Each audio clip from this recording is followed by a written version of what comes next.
Le récent partenariat entre l'Union européenne (UE) et l'Égypte a vu la signature de contrats d'une valeur dépassant les 40 milliards d'euros. La présidente de la Commission européenne, Ursula von der Leyen, a annoncé ces accords lors d'une conférence sur l'investissement au Caire le 29 juin 2024. Ces accords s'inscrivent dans le cadre d'un programme de financement de l'UE de 7,4 milliards d'euros visant à renforcer l'économie égyptienne. L'Égypte, touchée par les conflits à Gaza et au Soudan, espère ainsi améliorer sa résilience économique. Les pays de l'hémisphère sud ont les ressources en abondance.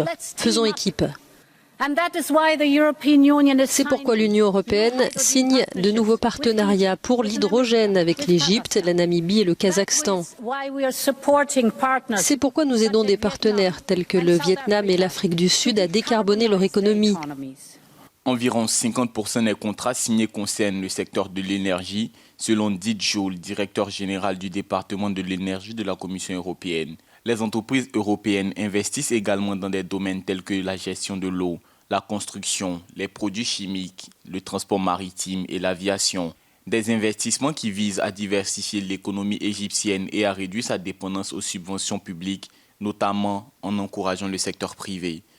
L'Égypte joue sur les scènes arabes, moyen-orientales, africaines et méditerranéennes et ainsi son partenariat avec l'Égypte s'est transformé en un partenariat stratégique qui prend en compte les dimensions des besoins de l'économie égyptienne. Le pays occupe une position stratégique entre l'Europe, le Moyen-Orient et l'Afrique et possède un potentiel significatif en matière d'énergie propre et de main-d'œuvre qualifiée. Cependant, la situation économique reste difficile avec des coupures de courant régulières et des pénuries de gaz qui affectent la production industrielle. L'Égypte est devenue un centre régional d'exportation d'énergie, en particulier de gaz de la Méditerranée orientale, étant donné qu'elle est un centre qui doit filtrer et raffiner ce gaz, le liquéfier avant de le réexporter vers l'Europe. L'Égypte est également une source importante d'énergie renouvelable, d'énergie solaire et d'énergie éolienne, dont l'Europe a besoin compte tenu de la hausse des prix de l'énergie mondialement. Ces partenariats visent également à répondre aux critiques de groupes de défense des droits de l'homme concernant la répression politique en Égypte.